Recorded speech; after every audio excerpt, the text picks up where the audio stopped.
Hi, my name is Stephen Park from UNC Lineberger Comprehensive Cancer Center.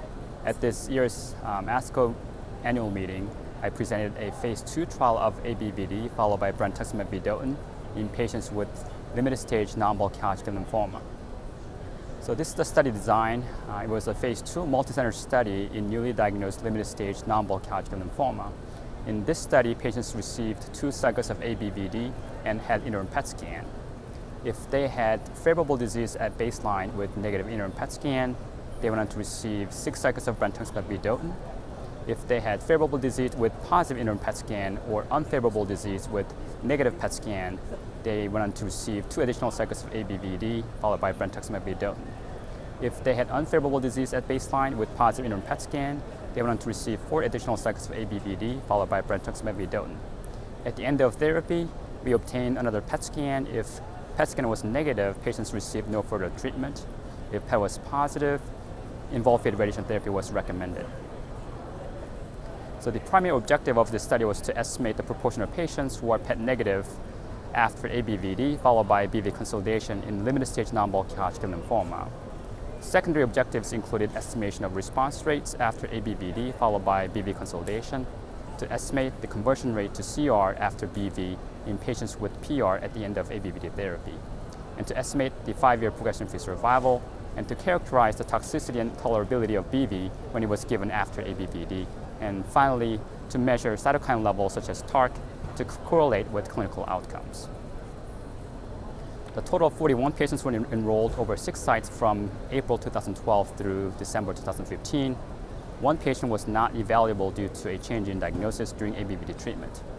1 patient with stage 2 bulky Hodgkin lymphoma was granted with a single subject exemption to enroll in the study.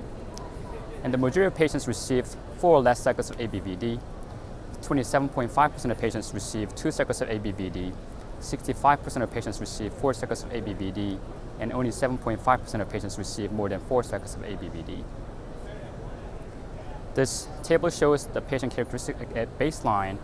So the median age was 29, with age ranging from 19 to 67. Slightly more female patients, and the majority of patients were white with stage 2A or 2B disease. And more than half of the patients had unfavorable characteristics at baseline. So this table shows the response rates based on the Duval scores.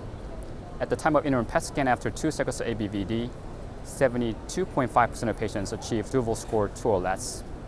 At the end of ABVD, 87.5% of patients achieved Duval score 2 or less. And at the end of Brentuximab Vedotin, all but 2 patients, so 94.4% of patients achieved Duval score of 2 or less. This shows the Kaplan-Meier curve showing the progression-free survival. The estimated 1-year PFS was 91%, and estimated 1-year overall survival was 97%, with a median follow-up time of 17 months. Estimated 1-year PFS for patients with negative interim PET scan was 96% versus 79% in patients with positive interim PET scan. All PET negative patients at the end of BV therapy remain in remission with estimated 1-year PFS of 100%. 2 patients with Duval score of 3 or higher had confirmed primary refractory relapsed Hodgkin lymphoma. 1 patient declined radiation therapy and underwent autologous stem cell transplant, and this patient remains in remission after the stem cell transplant. The other patient underwent both radiation therapy and autologous stem cell transplant, and this patient remains in remission as well. So in conclusion, ABVD followed by BV consolidation was effective and led to PET negativity in approximately 95% of patients. All patients who achieved PET negative at the end of therapy remains in remission with estimated 1-year PFS of 100%.